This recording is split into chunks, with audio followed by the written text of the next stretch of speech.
আপোনালোকে এই বৰাক অঞ্চলত এই হাইলাকান্দি জিলাত আপোনালোকে স্থানীয় বিজেপিৰ লগত যুঁজি থাকক। দিছপুৰত মই হিমন্ত বিশ্ব শৰ্মা ডাঙৰীয়াৰ লগত যুঁজিম। আপোনালোকে ইয়াত যুঁজক, দিছপুৰত হিমন্ত বিশ্ব শৰ্মা ডাঙৰীয়াৰ লগত আমি যুঁজিম আৰু আমি জিকিম। সেইকাৰণে আজি আপোনালোকৰ মাজত আহিছোঁ। আশা কৰোঁ যে আজি এই সভাৰ পিছত আমি নিজৰ দায়িত্ব যে পাহৰি নাযাওঁ। আমি নিজৰ দলটোক আৰু বহল কৰিব লাগিব।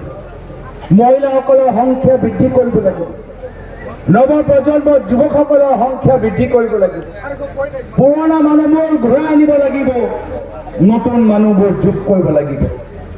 আমি কংগ্ৰেছ দল যদিও আমাৰ আদৰ্শ পুৰণি, এটা নতুন প্ৰগতিশীল চিন্তাৰে আমি ৰাইজৰ মাজত থাকিবলৈ বিচাৰোঁ। যিদৰে 15 বছৰ প্ৰাগত তৰুণ গগৈদেৱ সহজ সৰলভাৱে ৰাইজক সেৱা কৰি গ'ল, আগন্তুক দিনত আমি ৰাইজক সেৱা কৰিবলৈ বিচাৰিছোঁ। আৰু সেইকাৰণে আজি এই সভাৰ পৰা আমি যথেষ্ট সাহস পাম।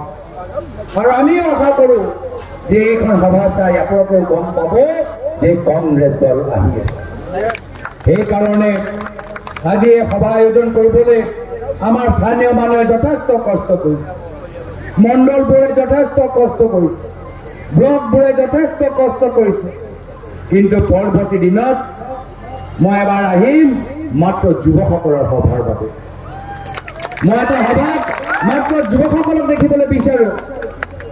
আকৌ ভৱিষ্যত আহিম এটা সভাত মাত্ৰ মহিলাসকলক মই দেখিবলৈ বিচাৰোঁ।